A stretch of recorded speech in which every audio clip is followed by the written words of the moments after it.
Há um tipo de oração que Jesus aprova e um tipo de oração que Jesus reprova. Meu nome é Fábio Ito e este é o Caminhos do Evangelho. Em Lucas capítulo 18, vai ter um texto em que duas pessoas estão subindo para orar.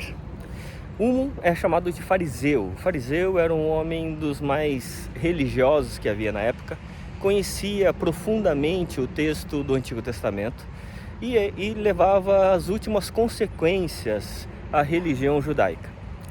O publicano era um homem que não era bem visto na sociedade. Era um homem que, apesar de ser judeu, ele cobrava impostos para o governo romano. Então, os fariseus odiavam os publicanos, primeiro porque eles não cumpriam a lei à risca, e segundo porque, embora sendo judeus, eles trabalhavam para o governo romano.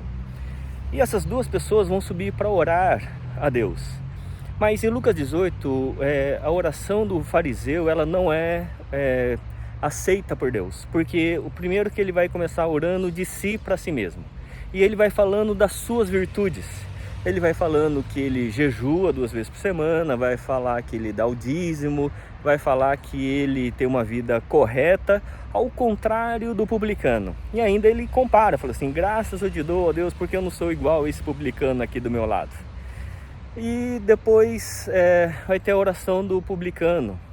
E a oração do publicano, embora ele tivesse uma vida que não fosse tão correta, a oração dele vai ser aceita. Por quê? Porque a oração dele vai expressar arrependimento. O texto vai dizer que ele vai orar, batendo no peito, dizendo: Deus, sê propício a mim, pecador. E Lucas 18 vai dizer que a oração do publicano foi aceita e ele desceu justificado. É interessante isso porque muitas vezes os religiosos são os piores. As piores pessoas muitas vezes são os mais religiosos, porque eles não conseguem chegar ao arrependimento. Muitas vezes a religião pode levar a pessoa ao orgulho, à soberba, à arrogância, a apontar o dedo para as outras pessoas e determinando quem são os pecadores, quem são os aceitos por Deus e quem não são. Esquecendo eles que eles precisam de arrependimento do seu orgulho, da sua soberba.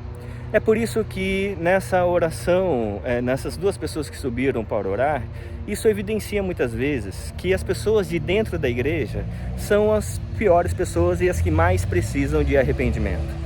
Isso também está em outros lugares, por exemplo, nas 7 cartas às igrejas da Ásia, lá em Apocalipse, nos capítulos 2 e 3.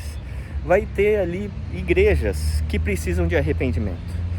E por isso é importante que a gente consiga amar como Jesus nos ama, nos aceitando e nos chamando ao arrependimento, a uma nova vida. Que possamos nós ser esse tipo de pessoas. Minha oração por mim e por você é que possamos sempre crer no Evangelho de graça e de amor, que não julga as pessoas pela aparência, mas as aceita pela sua essência, pela dignidade intrínseca que há nelas de serem chamados filhos de Deus. Que Deus assim os abençoe e tenha um ótimo dia, em nome de Jesus. Amém.